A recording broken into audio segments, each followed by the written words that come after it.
দরজায় কড়া নাড়ছে ফিফা বিশ্বকাপ। প্রথমবারের মতো ৪৮টি দেশ অংশ নেবে এই মেগা আসরে, যেখানে প্রথমবারের মতো অংশ নিতে যাচ্ছে 4টি দেশ।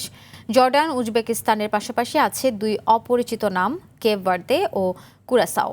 এদিকে গত আসরের আয়োজক কাতার প্রথমবারের মতো খেলবে বাছাই পর্ব পেরিয়ে, আর আয়োজক হিসেবে বিশ্ব আসরে প্রথমবার খেলবে কানাডা। বিস্তারিত আফরোজা সুলতানা চৌধুরীর রিপোর্ট। 2026 ফিফা বিশ্বকাপে প্রথমবারের মতো অংশ নিচ্ছে 4টি দেশ, উজবেকিস্তান, জর্ডান, কেপ ভার্দে এবং কুরাসাও। প্রথম সেন্ট্রাল এশিয়ান দেশ হিসেবে সরাসরি বিশ্বকাপে জায়গা করে নিয়েছে উজবেকিস্তান। বিশ্বকাপে তারা রয়েছে গ্রুপ কে-তে। এই গ্রুপে তাদের প্রতিপক্ষ পর্তুগাল, কলম্বিয়া এবং ডিআর কঙ্গো।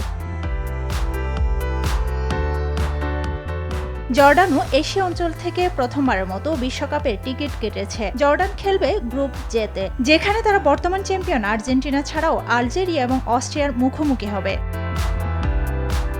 বাছাই পর্বে বড় চমক দেখিয়েছে আফ্রিকা মহাদেশের ক্ষুদ্র দ্বীপ রাষ্ট্র কেপ ভার্দে। আফ্রিকা অঞ্চলের বাছাই পর্বে গ্রুপ সেরা হয়ে তারা বিশ্বকাপের সুযোগ পায়। তারা গ্রুপ এইচ-এ জায়গা পেয়েছে। এই গ্রুপে অন্য দলগুলো হলো স্পেন, উরুগুয়ে এবং সৌদি আরব।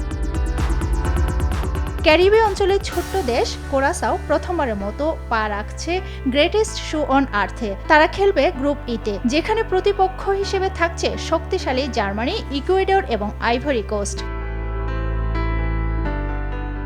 এছাড়া দীর্ঘ 52 বছর পর আবারও ফুটবল বিশ্বকাপের মূল মঞ্চে ফিরেছে কঙ্গো। বিশ্বকাপে কঙ্গো গ্রুপ কে-তে খেলবে। এই গ্রুপে তাদের অন্য প্রতিপক্ষ হল পর্তুগাল, কলম্বিয়া, উজবেকিস্তান। কঙ্গোর যোগ্যতা অর্জনের ফলে এবারের বিশ্বকাপে আফ্রিকা মহাদেশ থেকে রেকর্ড সংখ্যক 10টি দল অংশগ্রহণ করছে।